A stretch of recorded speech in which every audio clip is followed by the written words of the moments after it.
Nais mo ba ang pagdalaw ng Diyos? Alam mo rin ba na ang Diyos ay sabik na bisitahin at kumain kasama ka? Maaaring hindi ito mangyari sa isang malinaw na paraan tulad ng kay Abraham at Moses, ngunit kung makikita mo ang 12 palatandaang ito, alamin na binisita ka ng Diyos.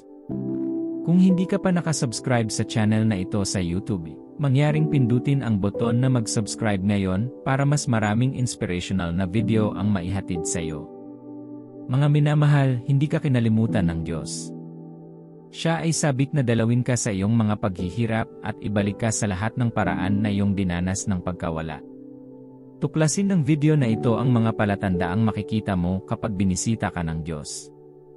Siguraduhin panoorin mo hanggang dulo. Bilang 1. Kapayapaan. Sinasabi sa Filipos 4:6, huwag kayong mabalisa sa anumang bagay, ngunit sa lahat ng bagay, sa pamamagitan ng panalangin at pakiusap, na may pagpapasalamat, ay iharap ninyo ang inyong mga kahilingan sa Diyos. At ang kapayapaan ng Diyos, na higit sa lahat ng pagkaunawa, ay mag-ingat sa inyong mga puso at ang inyong pag-isip kay Kristo Jesus. Isang malalim na palatandaan na makikita mo kapag binisita ka ng Diyos ay ang kapayapaan ng Diyos. Tinitiyak sa iyo ng kapayapaang ito na hindi ka nag-iisa at hindi mo kailangang mag-alala tungkol sa mga bagay na siya lamang ang makakapag-ayos.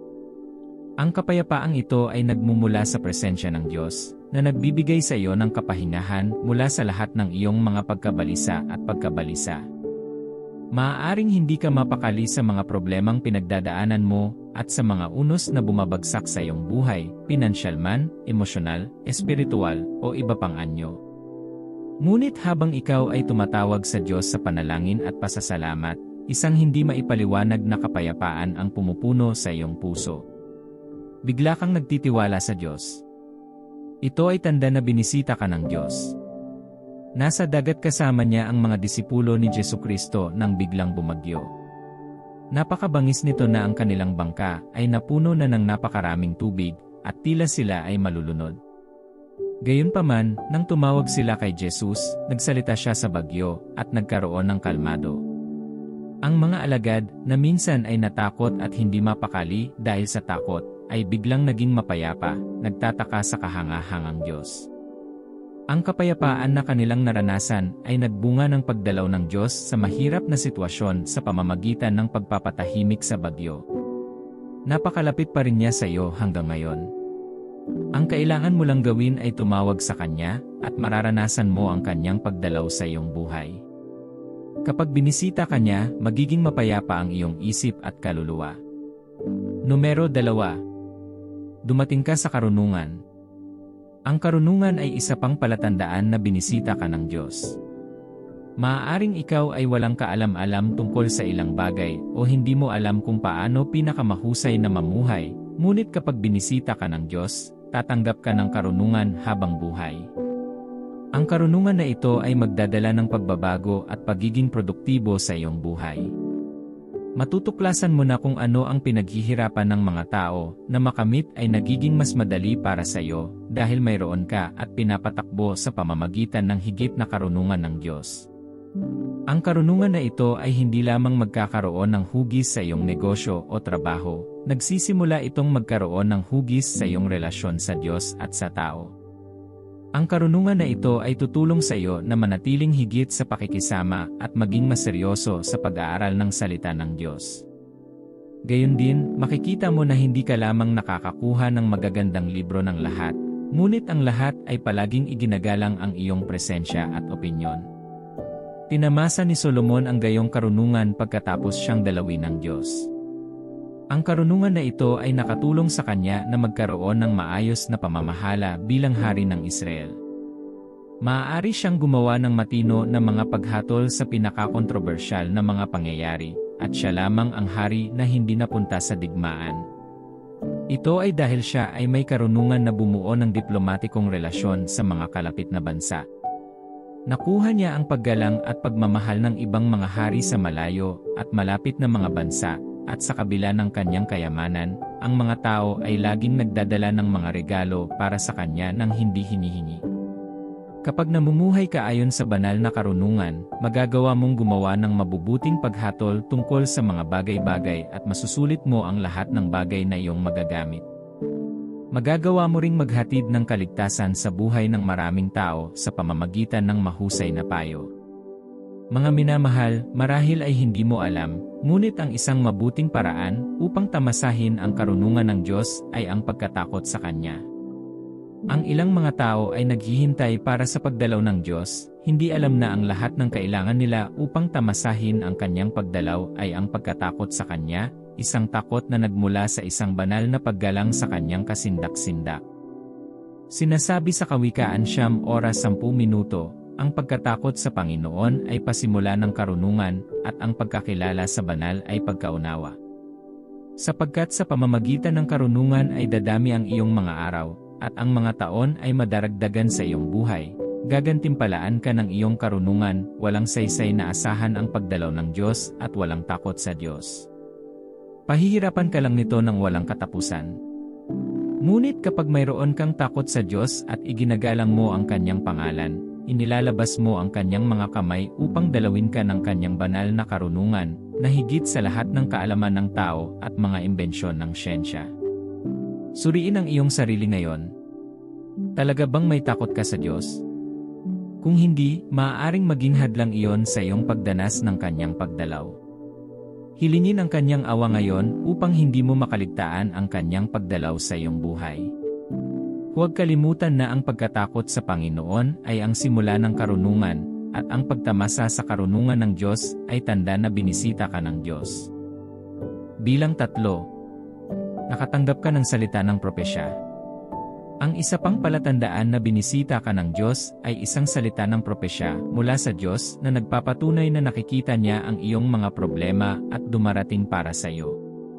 Pakinggan ang propesya na ibinigay ng Diyos sa mga Israelita sa pamamagitan ni Moises sa Exodo 3:17-17. Sinasabi nito, "Humayo ka, tipunin ang mga matatanda ng Israel at sabihin mo sa kanila, ang Panginoon, ang Diyos ng inyong mga ninuno, ang Diyos ni Abraham, Isaac, at Jacob, ay nagpakita sa akin at nagsabi, binantayan ko kayo at nakita.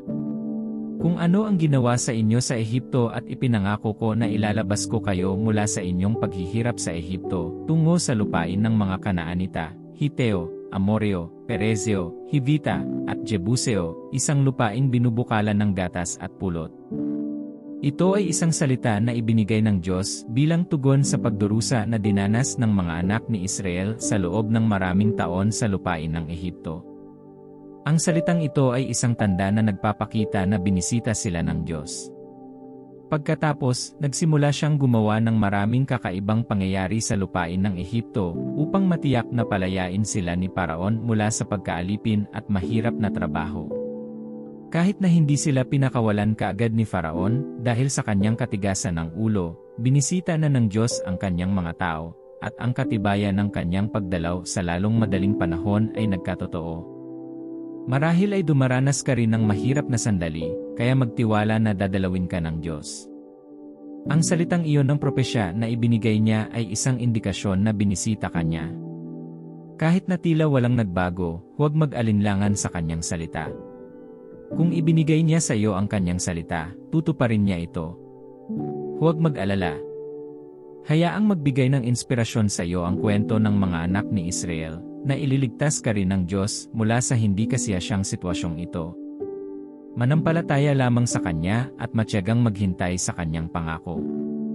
Ang isa pang tao na ang karanasan ay nagpapatunay sa lakas ng propesya sa pagtatatag ng pagdalaw ng Diyos ay si Sarah. Isa siyang baog na ilang taon ng kasal. Kung tutuusin, matanda na siya sa edad na hindi na niya kayang manganak. Ngunit pagkatapos ay dumating sa kanya ang hula ng Diyos na sa isang taon ay manganganak siya ng isang lalaki. Tawa siya ng tawa dahil wala itong sense sa kanya. Hindi niya maisip ang posibilidad ng pag-aalaga ng isang bata pagkatapos ng ilang taong paghihintay. Wala man lang siyang dapat gawin ngayon kahit na matagal na niya itong gusto. Siya ay mga 70 taong gulang dahil sa pag-iyak ng malakas. Ngunit narito, ang salita ng Diyos ay naganap sa takdang panahon. Siya ay nagsilang ng isang tipan na anak. Baka nasa imposible ka ring sitwasyon sa buhay mo at sumuko ka na. Darating ang salita ng Diyos sa iyo ngayon na dadalawin ka ng Diyos tulad ng pagbisita niya kay Sarah. At kahit na ang iyong mga pagdududa ay kasing lakas ng kay Sarah, ang kanyang awa ay igigiit sa iyo at aalisin ang imposibleng sitwasyon. Magkakaroon ka ng dahilan upang tumawa at magalak sa kabutihan ng Diyos tulad ng ginawa ni Sarah dahil dadalawin ka ng Diyos. Bilang 4. Nararanasan mo ang pagpapakita ng kapangyarihan ng Diyos. Kapag naranasan mo ang pagpapakita ng kapangyarihan ng Diyos, ito ay tanda na binisita ka ng Diyos. Ang pagpapakita ng kapangyarihang ito ay maaaring dumating sa iba't ibang paraan. Maaaring ito ay sa pamamagitan ng mahimalang mga pangyayari, palatandaan, at kababalaghan, at maaaring mga hulugan ito ng pagpapasigla sa iyong espiritong tao upang gumawa ng mga pagsasamantala para sa Diyos. Malamang na ikinatuwiran ni Paraon na ang Diyos ng mga Ehipsyo ay isang walang ngipin na buldog nang lumapit si Moises sa kanya upang ihatid lamang ang mensahe ng Diyos. Ngunit nang simulan niyang pukawin ang paninibugho at galit ng Diyos sa pamamagitan ng patuloy na pagpapailalim sa mga tao ng Israel sa mas malaking pagdurusa, pinatunayan ng Diyos sa kanya na hindi siya katugma para sa kanyang pagkatao. Ipinakita ng Diyos ang kanyang makapangyarihang kapangyarihan sa pamamagitan ng mga supernatural na gawa. Ang mga Israelita ay mayroon ding mga pagdududa tungkol sa pagdalaw ng Diyos sa kanila, ngunit nang magsimula silang makita kung paano kahanga-hanga ang pakikitungo ng Diyos kay Faraon at sa mga Ehipsyo, nagsimula silang maunawaan na talagang binisita sila ng Diyos. Kung, tulad ng mga Israelita, nagsimula kang maranasan ang pagpapakita ng kapangyarihan ng Diyos, ito ay tanda na binisita ka ng Diyos. Tulad ng senaryo ng mga Israelita at mga Ehipsyo, ang pagpapakita ng kapangyarihan ng Diyos ay maaaring patungo sa paghihiganti sa iyong kaaway. Mapapansin mo na lang na ang taong nang-aapi sa iyo at nagpapahirap sa iyo ay inihayag na patay ng biglaan. Ang sa iyo ay maaaring maging lubhang kakaiba, ngunit ang mahalaga ay sa pamamagitan ng pagpapakita ng kapangyarihang ito ng Diyos, ang mga sitwasyon ay magsisimulang mahubog sa iyong pabor, at ikaw ay mabubuhay ng walang banta o takot. Ipinahayag ni Samson ang pagpapakita ng kapangyarihan ng Diyos sa kanyang mga araw bilang katibayan na binisita ng Diyos ang kanyang mga tao. Ang mga Filisteo ay tinutuya sila ng napakatagal at ginawa silang mga tuta dahil sa pang-aapi, ngunit nang bisitahin ng Diyos ang mga tao, ginawa niya si Samson na sugo ng kanyang kapangyarihan. Mag-isang papatayin ni Samson ang libu-libong Filisteo nang walang anumang espesyal na sandata ng digmaan dahil binigyan siya ng Diyos ng kapangyarihan upang maghiganti sa mga tao ng Israel. Maraming Filisteo ang napatay sa pamamagitan lamang ng pagsisikap ng isang tao. Ito ay hindi karaniwan. Ipinakita ng Diyos ang kanyang kapangyarihan sa pamamagitan ni Samson dahil binisita niya ang mga Israelita. Makikita mo ang alinman sa mga palatandaang ito na nabanggit kapag binisita ka ng Diyos. Ngunit hindi lang iyon, may mga signs pa na dapat abangan. Numero 5. Nakatanggap ka ng mga pagdalaw ng anghel. Ang mga anghel ay mga ministro ng Diyos na nagpapatunay na binisita ng Diyos ang isang tao o gagawa ng isang bagay na higit sa karaniwan. Maraming tao sa kasulatan ang nakatanggap ng pagdalaw ng Diyos sa pamamagitan ng mga anghel. Ang isa sa gayong tao ay ang Birheng Maria. Siya ay isang binibini na may takot sa Diyos at namumuhay ng tapat. Pagkatapos isang araw, natanggap niya ang pagdalaw ng Anghel Gabriel, na nagsabi sa kanya ng mabuting balita kung ano ang nakatakdang gawin ng Diyos sa pamamagitan niya. Walang katuturan sa kanyang pangangatwiran ng tao na magbubuntis siya nang hindi nakikipagtalik sa isang lalaki, kaya tinanong niya ang anghel kung paano mangyayari ang himala. Ang anghel ay tumugon na siya ay pagkakalooban ng kapangyarihan ng banal na espiritu. Dinala ni Maria ang pagbubuntis ng tagapagligtas ng mundo at tinupad ang mahabang panahon na propesya dahil binisita siya ng Diyos sa pamamagitan ng kanyang anghel. Sina Elizabeth at Zacarias ay mga taong dinalaw din ng Diyos sa pamamagitan ng kanyang mga anghel. Ilang taon na silang kasal ngunit hindi sila makapagsilang ng anak. Matapos silang dalawin ng Diyos sa pamamagitan ng kanyang mga anghel, binyayaan niya sila ng hindi lamang isang bata, kundi isang espesyal na bata. Ang batang ito ang nangunguna sa tagapagligtas ng mundo. Mga minamahal, kapag binisita ka ng Diyos, hindi lamang niya sasagutin ang iyong mga panalangin, kundi bibigyan ka rin niya ng isang bagay na espesyal, higit pa sa hinihiling mo. Habang hinihintay mo ang kanyang pagdalaw ngayon, maaaring ipadala niya ang kanyang anghel upang maghatid ng mabuting balita sa iyo. Kapag nakita mo ito, alamin na binisita ka ng Diyos. Numero 6. Nakatagpo ka ng isang tao ng Diyos. Kapag binisita ka ng Diyos, ang isang paraan para malaman ay ipapadala niya ang kanyang mga inorden na tao sa iyong buhay. Maaaring hindi sila katulad ng inaasahan mong hitsura ng isang tagapagligtas, ngunit kailangan mo lamang na maging mapagpakumbaba upang matanggap ang regalo ng Diyos. Nang bisitahin ng Diyos ang mga anak ni Israel, ipinadala niya si Moises bilang tagapagligtas sa kanila. Si Moses ang ginamit ng Diyos upang ayusin ang kanilang paglaya mula sa pagkakahawak at pagkaalipin ni Paraon. Kahit na bastos silang nagsalita kay Moises noong mga unang araw ng kanyang pagdating sa Ehipto, sa paglipas ng panahon, napagtanto nila na talagang binisita sila ng Diyos nang gumawa siya ng maraming tanda at himala sa pamamagitan ni Moises, at kalaunan ay inilabas sila sa lupain ng pagkaalipin. Nang si Hana ay taimtim na nananalangin sa Diyos para sa himala ng isang bata, si Eli, ang propeta ng Diyos, ang lumapit sa kanya. Ang diskarte na ginawa niya kay Hana ay hindi kasya siya sa isang ordinaryong tao. Paano mo pinaninindigan ang isang propeta ng Diyos na kinukutya ang iyong sitwasyon sa pamamagitan ng pagtawag sa iyo na lasing kung ang lahat ng ginagawa mo ay ibinubuhos ang iyong puso sa Diyos? Ngunit si Hana ay naging mapagpakumbaba at hindi nagalit sa sinabi ng propeta. Naunawaan niya na maaaring totoo siyang nagkamali, kaya magalang niyang sinabi sa kanya na hindi siya lasing kundi nananalangin sa Diyos. Nang marinig ito, sinabihan siya ni Eli na umuwi na pinagbigyan ng Diyos ang kanyang kahilingan. Ang pahayag na ito mula sa lalaking ito ng Diyos ay ang kanyang pagdalaw mula sa Diyos. Ayon kay Eli, nabuntis si Hana at nanganak ng isang pinagpalang anak. Bumalik siya sa Shilo ng sumunod na taon hindi bilang baog kundi bilang isang nagpapasusong ina. Ang isa pang tao na binisita ng Diyos sa pamamagitan ng kanyang lingkod ay ang balo ng Sarepta. Siya ay isang mahirap na balo na nag-akala na siya ay mamamatay pagkatapos kumain ng kanyang huling pagkain. Ngunit ang Diyos ay nagbigay kay Elias ng isang nakakaintriga na tagubilin sa 1 Hari 17, Siyam. Pumunta ka agad sa Sarepta sa rehiyon ng Sidon at manatili doon. Doon para bigyan ka ng pagkain. Nakapagtataka kung paanong ang pagdalaw ng Diyos sa balo ng Sarepta ay dumating ng hindi inaasahan. Ito ay isang babae na nangangailangan ng lahat ng mga panustos na makukuha niya, ngunit nais ng Diyos na siya ay maging mapagkukunan ng panustos sa ibang tao.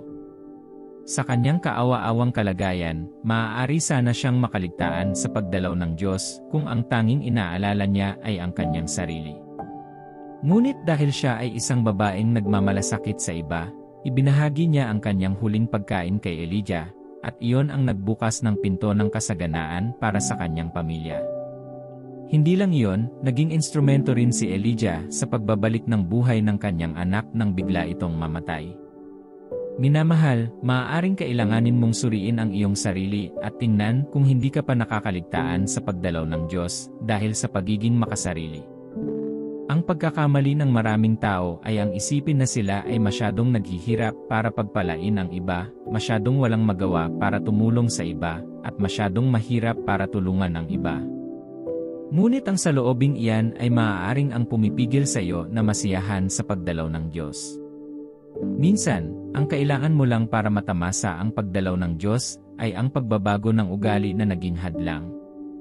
Hilingin sa Diyos na tulungan kang alisin ang bawat pag-ugali at pag-ugali na humahadlang sa iyo sa pagtangkilik sa kanyang pagdalaw ngayon. Numero 7. Inaalis niya ang iyong kadustaan. Kapag binisita ka ng Diyos, aalisin niya ang iyong kadustaan, tulad ng ginawa niya para kay Hana, Sarah, Elizabeth, Jabez, at hindi mabilang na iba pa sa kasulatan at maging sa ngayon. Si Jabez, halimbawa, ay isang kabataang lalaki na ang buhay ay puno ng panunuya. Ipinanganak siya ng kanyang ina sa matinding sakit at kalungkutan at inilipat ang kalungkutan na iyon sa kanyang buhay. Ngunit hindi ipagpatuloy ni Jabez ang kanyang buhay ng ganoon. Tumawag siya sa Diyos at dinalaw siya ng Diyos. Ang isang kahangahangang tanda ng pagdalaw ng Diyos kay Jabez ay naitala sa 1 Kronika 4:10. Si Jabez ay sumigaw sa Diyos ng Israel, "O, naway pagpalain mo ako at palakihin ang aking teritoryo. Sumainyo nawa ang iyong kamay at ingatan mo ako. Pinsala upang ako ay makalaya sa sakit." At pinagbigyan ng Diyos ang kanyang kahilingan. Nagtitiwala ka ba sa Diyos na alisin ang iyong kadustaan tulad ni Jabez? Pagkatapos ay maaaring kailanganin mong gawin ang ginawa ni Jabez, dumaing sa Diyos ngayon, at dadalawin ka niya sa pamamagitan ng pag-aalis ng iyong kadustaan. Numero 8. Mayroon kang lakas na gawin ang mga bagay na karaniwang hindi mo nagagawa. Sabi sa Isaiah 40:31, ngunit ang mga umaasa sa Panginoon ay magbabago ng kanilang lakas. Sila'y papailang lang sa mga pakpak na parang mga agila, sila'y tatakbo at hindi mapapagod, sila'y lalakad at hindi manghihina. Isa sa mga palatandaan na binisita ka ng Diyos ay ang pagtanggap mo ng supernatural na lakas upang gawin ang mga bagay na hindi mo magagawa noon. Mapagtatanto mo na ang pangitain na naging malabo at wala ka ng pananalig ay muling mabubuhay, at magkakaroon ka ng hindi maipaliwanag na pag-akyat ng enerhiya upang ituloy ito hanggang sa liham, nang hindi iniisip ang mga hamon na iyong makakaharap sa daan. Maaari rin itong isang layunin na hinabol mo ng maraming taon ngunit nabigo ng maraming beses. Makikita mo ang iyong sarili na pinupulot ito ng may lakas na kahit ang iyong isip ay hindi maarok. Magugulat ka na makita ang iyong sarili na isagawa ang mga bagay na nagpapagod sa iyo at sumuko sa iyo. Kapag mas ginagawa mo ang mga layuning iyon, lalo kang napapalakas na gumawa ng higit pa. Sa halip na mawalan ng malay, lumakas ang iyong lakas. Nararanasan mo ito dahil bumisita ang Diyos, at gumagawa ka ngayon hindi sa pamamagitan ng iyong lakas kundi sa pamamagitan ng Espiritu ng Diyos. Si Gideon ay dating isang taong natatakot na walang magawa para sa kanyang sarili o sa kanyang mga kamag-anak dahil sa takot ng mga Midianita. Ngunit nang bumisita ang Diyos, tinawag niya si Gideon na isang makapangyarihang lalaking may tapang at pinalakas siya ng lakas upang lumaban sa mga Midianita. Kahit na may isang hukbo na kasing liit ng 300, natalo ni Gideon ang libu-libong hukbo ng mga Midianita. Si David ay isa pang lalaking binisita ng Diyos. Siya ay maliit at hindi gaanong mahalaga kumpara sa matangkad, malaki at higanteng figura ni Goliath. Ngunit hindi gaanong kinailangan ni David upang talunin siya dahil nakipaglaban siya kay Goliath sa lakas ng Diyos. Minamahal, ang iyong mga pangitain at layunin ay hindi patay, at ang iyong mga pangarap sa buhay at mga hangarin ay hindi patay. Hindi mo lang sila maaaring ituloy dahil wala kang kinakailangang lakas para gawin ito. Ngunit habang tinatanggap mo ang pagdalaw ng Diyos, makakatagpo ka ng lakas upang ituloy muli. Sina Ruth at Naomi ay mga taong ang buhay ay ganap na akma sa paglalarawan ng kawalan ng pag-asa at kawalan ng kakayahan. Ngunit nang dalawin sila ng Diyos, nakatanggap sila ng lakas upang magpatuloy sa pamumuhay. Hindi lamang iyon, ngunit ang tagapagligtas ng mundo ay naging inapo rin ni Ruth. Nangyari ang lahat ng ito dahil natanggap niya ang lakas ng Diyos upang magpatuloy sa buhay, kahit na tila natapos na ang buhay para sa kanya. Kung napansin mo ang alinman sa mga palatandaang ito sa iyong buhay, ito ay tanda na binisita ka ng Diyos. Mayroong higit pang mga palatandaan na dapat mong bantayan.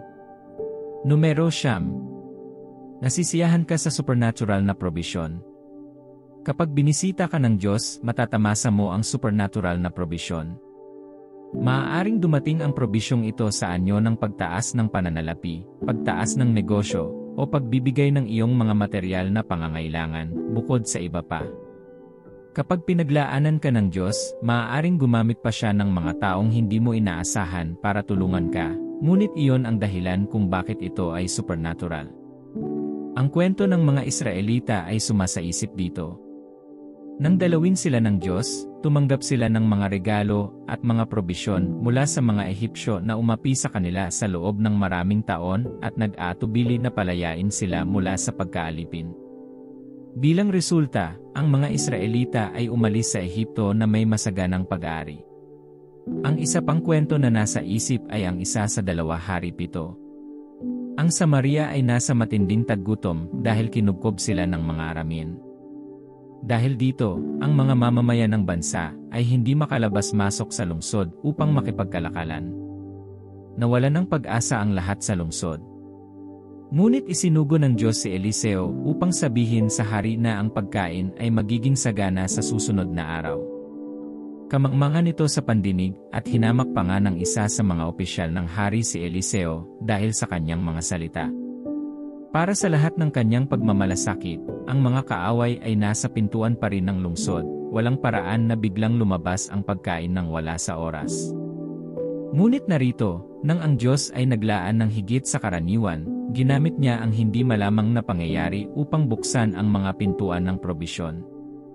Pinalapit ng Diyos sa kampo ng mga kaaway ang 4 na ketongin na nakaupo lamang sa pintuan sa pag-asang makakain sila o mapatay. Ang narinig ng mga Arameo habang papalapit ang mga ketongin na ito sa kanilang kampo ay ang hugong ng mga kabayo, mga karo, at isang malaking hukbo, at sila'y tumakas. Sa pag-akalang inupahan ng mga Israelita ang mga Heteo at ang hari ng Ehipto upang labanan sila. Upang mailigtas ang kanilang buhay, iniwan nila ang lahat ng mayroon sila sa kampo. Kaya naman, ang 4 na ketongin ay dumating sa isang walang laman na kampo, at pagkatapos ng walang katapusang pandarambong, natanto nilang kailangan nilang ibahagi ang mabuting balita sa buong lungsod. At sa gayon ay dumating ang probisyon ng Diyos para sa mga tao ng Samaria mula sa mga kaaway na nagmumulto sa kanila para sa kanilang buhay. Minamahal, alam ng lahat na ang ekonomiya ng mga bansa ay nasa mababang bahagi sa buong mundo, at maaaring nahihirapan kang pakainin o matugunan ang iyong mga pangangailangan. Ngunit bibisitahin ka ng Diyos ngayon at ibibigay ang iyong mga pangangailangan. Number 10. Damang-dama mo ang kanyang presensya. Katatapos lang ni Solomon sa pagtatayo ng templo, at nang italaga niya ang templo, nanalangin siya sa Diyos. Nasa 2 Kronika 6:40 negatibo, 42 ang huling linya ng kanyang mga panalangin. Ito ay ganito, ngayon, aking Diyos, naway madilat ang iyong mga mata, at ang iyong mga tainga ay makinig sa mga panalangin iniaalay sa dakong ito.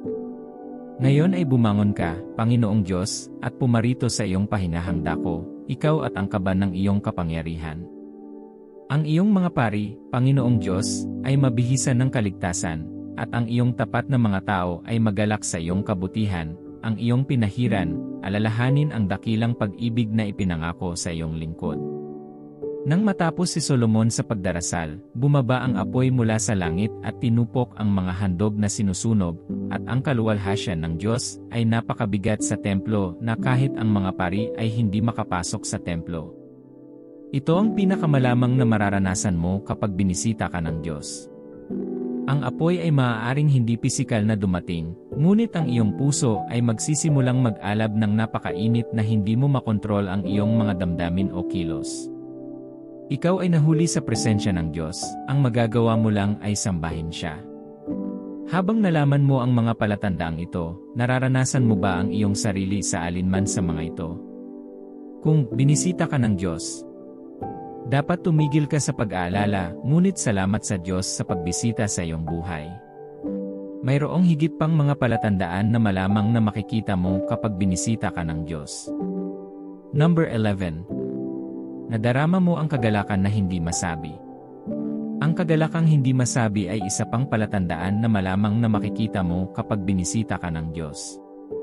Napapansin mo na lang na hindi mo maiwasang mapangiti ng hanggang tainga na nagagalak sa biyaya at kabutihan ng Diyos. Naranasan ni Hannah ang tanda na ito nang dalawin ng Diyos ang kanyang buhay sa pamamagitan ng pagpapala sa kanya ng isang anak pagkatapos ng mahabang panahon. Ipinahayag nina Elizabeth at Maria ang kagalakang ito nang dalawin sila ng Diyos sa pamamagitan ng kanyang anghel. Kaya iniulat ng Biblia na ang sanggol sa kanilang sinapupunan ay lumundag sa tuwa. Mararanasan mo rin ang hindi masabi na kagalakan ngayon habang binibisita ka ng Diyos. Bilang 12. Ang iyong espiritual na buhay ay muling nabuhay.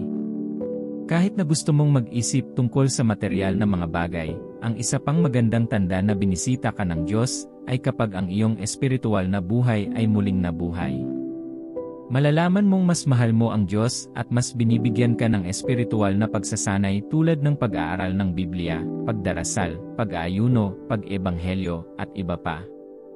Ito ay isang malinaw na palatandaan na binisita ka ng Diyos, at kadalasan, ang pagdalaw na ito ay magsisimulang mahayag sa ibang mga bahagi ng iyong buhay. Manalangin tayo. Ama ng liwanag, nagpapasalamat ako sa iyo dahil sa iyo ay liwanag at walang anino ng pagpihit. Salamat dahil maganda ang mga plano mo para sa akin. Ako ay nagpapasalamat sa iyong salita na dumating sa akin ngayon. Hayaang huminga ang iyong espiritu sa mga salitang ito upang sila ay mabuhay sa akin. Tulungan mo akong maunawaan ang mga palatandaang ito, at higit sa lahat, Panginoon, hayaan mo akong tanggapin ang iyong pagdalaw ngayon.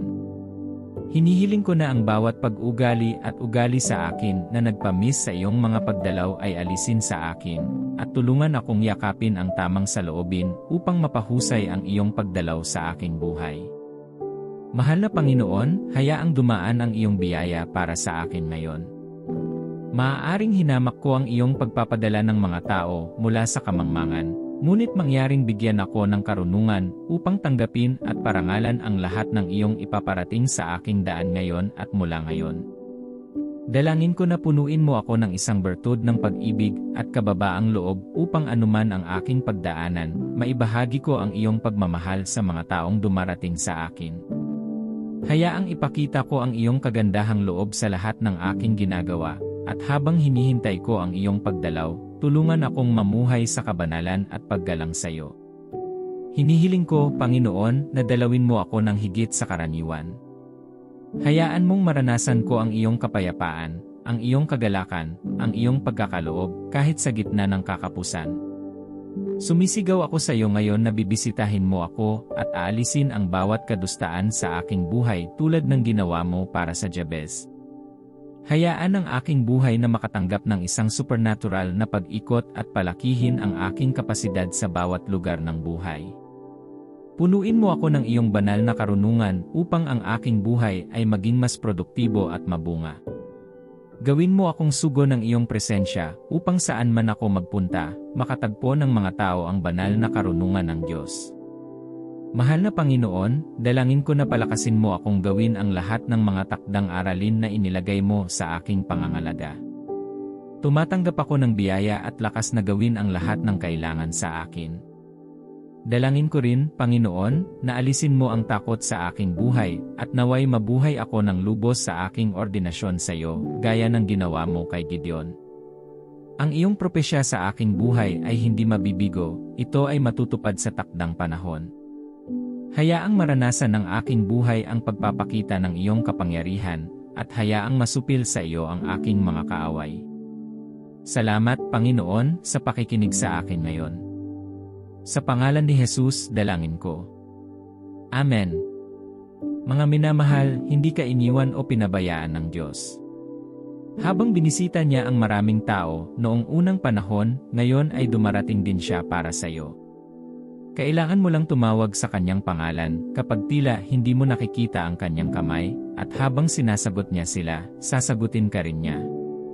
Ang isa pang bagay na maaari mong gawin ay hilingin sa banal na espiritu na tulungan ka upang ang mga pag-ugali na pumipigil sa pagdalaw ng Diyos ay maalis sa iyong buhay.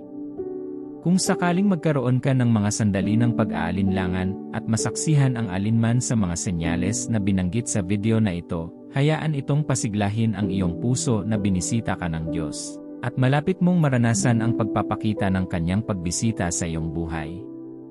Kung nabiyayaan ka ng video na ito, I like, I share, at I subscribe.